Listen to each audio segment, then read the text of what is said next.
What's up, family? Gerald the Bossman here. You're tuned into the Bossman Show on AM 1010, AM 1430, 1055 The King. Let the King out at 105theking.com and the Bossman Show at bossmanshow.com. Hit me up on Instagram, The Bossman Show, Twitter at Bossman Show, and Facebook, Bossman Show. It's the Bossman on your radio. Listen to the Bossman Show with your host, JR, Saturdays at 9 a.m. right here on AM 1010, The King. What's up, good people? BetOnline is your number one source for all your betting needs. The latest odds, lines, and matchup reports for baseball, boxing, golf, and more. BetOnline continues to be the fastest and easiest way to place your wagers, including live betting and your favorite casino and card games available to play right from your phone. Head to the website or use your mobile device to sign up today and get in on the action. Remember to use your promo code BELIEVE, B-L-E-A-V, for your 50% welcome bonus on your first deposit. BetOnline, where the game starts. BS3 Network, changing the way you watch TV. Yes, BS3 Network, changing the way you watch TV, covering content and hot topics from A to Z, sports, music, society and culture, movie reviews, you name it, we have it. Check it out on bs3network.com or check us out on Roku, BS3 TV on Roku, as well as check out your favorite podcast on all podcast platforms or Spreaker.com/BS3 Network. You are now tuned to BS3 Network.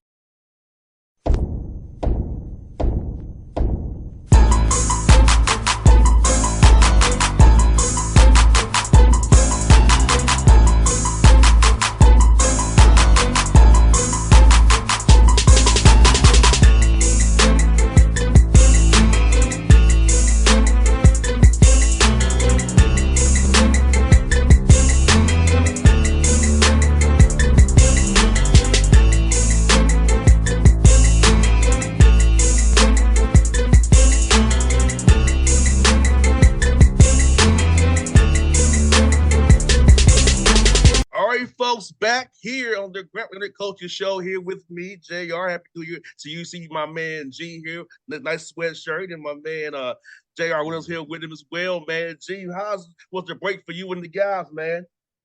You know, it's always good to get our guys home for a little bit in 3 days and see their families. You know, so got a lot of guys from the Carolinas, but also Houston and the Bahamas, and you know, so guys getting a little home cooking and get back. And I think they've had a really good stretch of practice since they've been back. And G and JR, how was it trying to keep, the guys in rhythm, but at the same time, get them a break so they get them back there and shake? You know how it is. You don't play for some days. You could be, out of shape. So how's it been trying to get them reacclimate to basketball, man?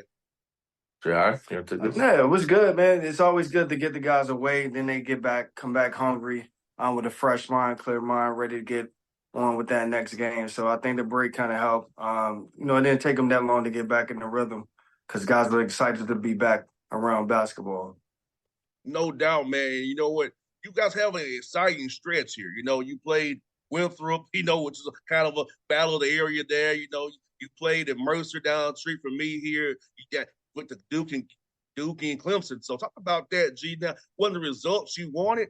Those experiences that you guys got to get on the road on in the ACC, level that they probably all strive to want to be at, but being the players they are because they are. How fun was it, though, wasn't the results you all wanted down there? Yeah, first with the Winthrop game, we were on the road and we were up most of the game and just couldn't finish it off. But I thought our guys played really well. So we left that game feeling pretty decent. Then we had App State at home. App State was phenomenal. Sold out arena, and they were the number one defense in the country at the time, and we did a great job scoring on them. We just honestly struggled to keep them from getting to the basket. And then from there, Mercer, right during the end of finals, I thought our guys were kind of a little spacey. We were up 10 in the first half, and then just kind of really really struggled the rest of that game. And now then after that, Clemson and Duke, you're talking about our first time ever playing ACC teams, in our Division I era, and played back-to-back ACC teams on the road, nationally ranked.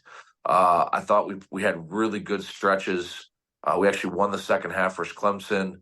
We had about a 23-minute stretch versus Duke where we played really close to even. And what we have to do is take those positives from those games, what we were doing well, and those stretches, and get it to conference play where we're playing like opponents, but keep some positive momentum and some things that we've learned in that process. No doubt, G and JR. Tell me, for you all from the beginning of the season now league, what's the things you really made you all happy with the guys for their progression and improvement in certain areas you all stressed every day, your practice getting 1% better? JR, you want to hit on that?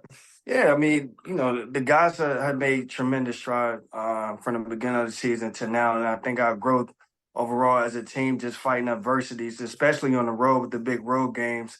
That's why I think the biggest stride for us has been not being laying down. When we down, the guys coming together and playing together and overcome adversities on the road. So that's the biggest thing from the beginning of the season until now that I see. Yeah, I think we've made tremendous progress in a few areas. Rebounding is probably the biggest area. We started off early in the season getting out rebounded pretty bad, and we've really done a good job lately, like on the glass. And I think that carrying forward, that's got to be a huge indicator for us is winning the glass. And then we've done a really good job defending the 3-point line. And so we got to continue on that stretch. And when we don't foul and we rebound and defend a 3-point line pretty well, we're a pretty dang good team. And G, for your guys, how's the adjustment been this year? They're not calling charges no more, having their hands high, not trying to take 20. They're gonna call it no more. So how are you guys adjusting defensively? Just trying to close out with respect, and also when they go driving harder when they come downhill, has hands up and live the result. Yeah, I mean, obviously they're still calling some on-ball charges if you're the primary defender, but off-ball they're not really calling any, and so it's an adjustment. Our guys got to do vertical contests, jump. We call them Supermans. And so we work on it pretty consistently, and our guys have gotten decent at it. But we got to be super focused on having that weak side rim protector, the low man on those ball screen coverages more consistently. Our corner guys got to pull, and we got a young team, and so they still have some lapses where they don't do it. But when we're locked in, we're pretty good at it. No doubt. I think that's the last thing for the young guys' defense. JR, you all know that your time in the G League as well, man. Like, defense is that last piece for a player. Offensively, they can be world beaters, but us out of the court, knowing the concept, knowing where we want to nail, are we hard-hedged, are we going to ice it, what we going to do? That's the part the guys have a hard time to kind of pick up on. Yeah, they do. The biggest thing about defense is communication. That's the biggest thing. Everybody got to be communicate, and the will to want to stop your man and help your teammates out. Which is something that we're getting better with each day. No doubt, man. And G, also looking at your non-con, your non-league, this is one of the top strength schedules, in my opinion, in the A-Sun. So you've played some tough team challenges. Your guys, you and JR and your staff have done a good job. So knowing that you're going to be playing like-minded opponents now, is knowing what you went through that gauntlet, excited for this A-Sun run through March, hopefully to get to win this title, man. Yeah, I mean, I think that's the biggest thing. I think last year our schedule was a little bit easier, and I'm not sure that we were prepared for the physicality of the A-Sun.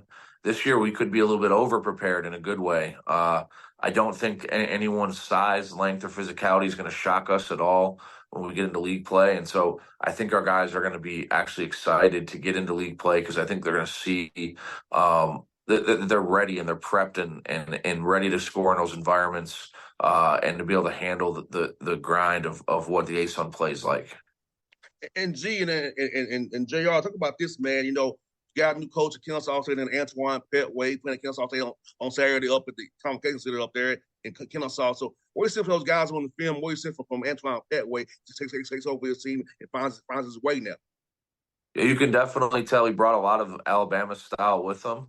They're number one in pace and play in the country. They're 80 possessions a game, which is a lot. We're 35th in the country in pace, which is in top 10%. So you're going to see a fast game. Both teams stylistically very similar. trying to spread you out, a lot of 5-out, very similar to an NBA game, shooting a good portion of our shots from three, and then at the rim. And so not a ton of mid-range stuff, very quick hitting NBA actions. And so Coach Petway's done a really good job with that team and taking it and making it his style. And so really, I think the game's going to come down to which team makes the least amount of mistakes. We talk about turnovers, missed free throws, fouls, those type of things. Because in this game, I think both teams are going to have very similar type of shots and shot charts and shot selection. And you know what, you all are no strangers to playing it at the KSU Cup games anyway. So you play them tough yourselves, tough games. So it's not your guys know how to play there. It's going to be rock. It's going to be doing the owl champ. Guess what? You all played there, and you played your butts off. You won that game and won a game there tournament. So I feel like you guys. That's like your second home for you guys, man. Exactly. Exactly. No doubt. And JR, man, man, talk about this, man. But you always have to ask guys this who play ball. At what point in your career overseas you think you're going to try to get into coaching, man? Man, I think I knew once I left school. After I finished playing basketball, I knew I wanted to get into coaching because the relationships I had with the players when I was playing, it was kind of a coach-player style anyway. So I knew once, I was done with ball, then I was going to, that's something I wanted to do. No doubt, man. It's like a lot of times for us guys, man, who play ball, man, I never thought I'd be in radio after playing football, but I am. You want to get the coach. Like I had no plan after football. So like for you, man, look about this for young guys out here who play ball, man, having a plan after the ball starts bouncing. It's all gonna stop for us one day. Now I didn't have a plan, but I got lucky and get where I am today. But talk about having a plan after you get through playing ball, man. Definitely. Once I knew my career was winding down, that's when I started reaching out and making my connections. Just going back to, old coaches I used to play for and even guys that I played against that was into coaching, just, picking their brain about the ins and outs of everything. So I'd say probably like my, third year when I knew I was going to stop, that's when I started making those connections.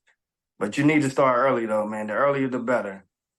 No doubt. And in your playing career, did you maybe start to think as a coach, like breaking down film, trying to develop your skills, helping your teammates? So when you was even playing, we talked to kind of actually be a player coach almost to a degree, or you just kind of like I'm still just play and then do what I'm doing right now. I think it came a little bit later as I got older and been around the vets. I learned a lot from them and try to take stuff from them. And I think that's when, the player coach kicked in later on in my career. No doubt, man. And for you, man, talk about trying to develop players at G League level. We have the College Park Skyhawks who probably played last year in Maine. And so talk about young men in the G League. Understand what it takes to make it to the NBA, a roster, and helping them develop as players and not be selfish, knowing they want to get an NBA job, but still playing the right way. Yeah, the biggest thing is having that mindset. A lot of guys, think that they can make it, but you got to put in the work. You got to have the right mindset. And I think that those two things can go a long way. And being a great teammate also. A lot of things don't even have to do with the basketball stuff. It's the off the court stuff, your character, all that stuff. Just trying to help them out in that way, with the character, but also on court. And, G, for you having JR here, man, a guy who's been at the highest levels of Europe, playing professionally overseas, also been in the NBA, helping your guys see he knows where it takes to get there, giving them the right skills, and we say get 1% better each day to want to make it play overseas or the NBA or the league level because of what you all have knowledge-wise in your heads, help them become better players every day. Yeah, I think it's huge to have guys on staff that have seen it at that level, that can reiterate like, hey, this is what it's supposed to look like. Hey, this is what your mentality needs to be.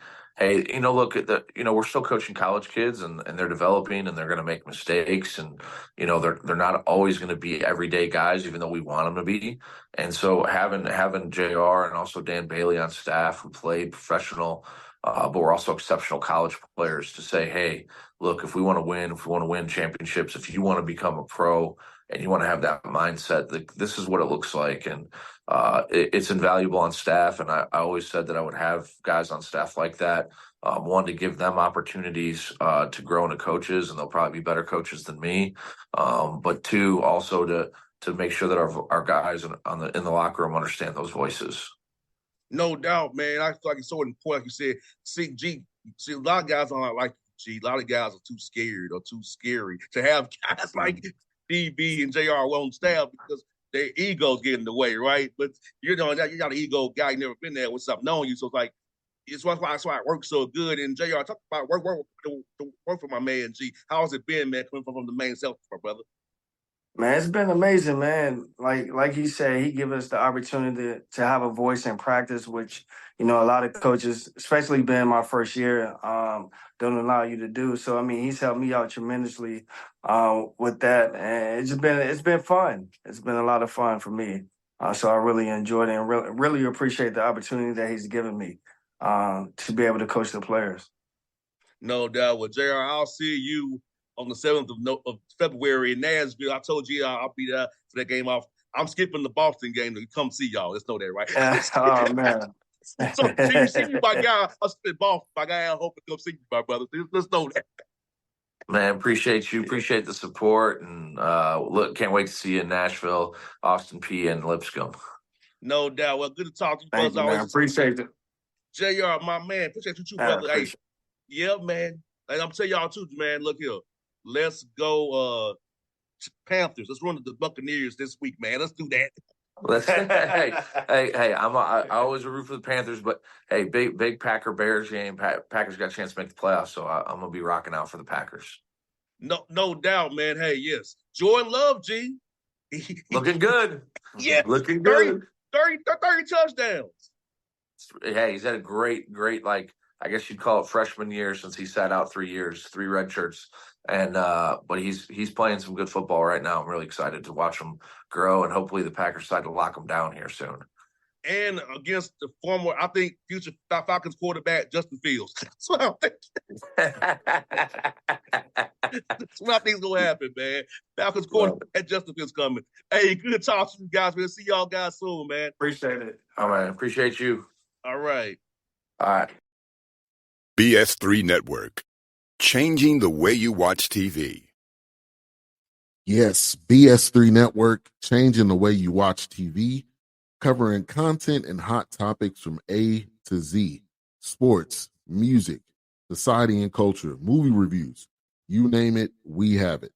Check it out on bs3network.com or check us out on Roku, BS3 TV on Roku, as well as check out your favorite podcast on all podcast platforms or Spreaker.com/BS3 Network. You are now tuned to BS3 Network. What's up, good people? Bet Online is your #1 source for all your betting needs. The latest odds, lines, and matchup reports for baseball, boxing, golf, and more. Bet Online continues to be the fastest and easiest way to place your wagers, including live betting and your favorite casino and card games available to play right from your phone. Head to the website or use your mobile device to sign up today and get in on the action.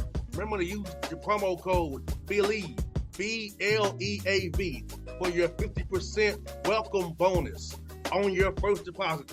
Bet Online, where the game starts. What's up, family? Jared the Bossman here. You're tuned into the Bossman Show on AM 1010, AM 1430, 1055 The King. Check The King out at 105theking.com and the Bossman Show at bossmanshow.com. Hit me up on Instagram, The Bossman Show, Twitter at Bossman Show, and Facebook, Bossman Show. It's the Bossman on your radio. Listen to The Bossman Show with your host, JR, Saturdays at 9 a.m. right here on AM 1010, The King.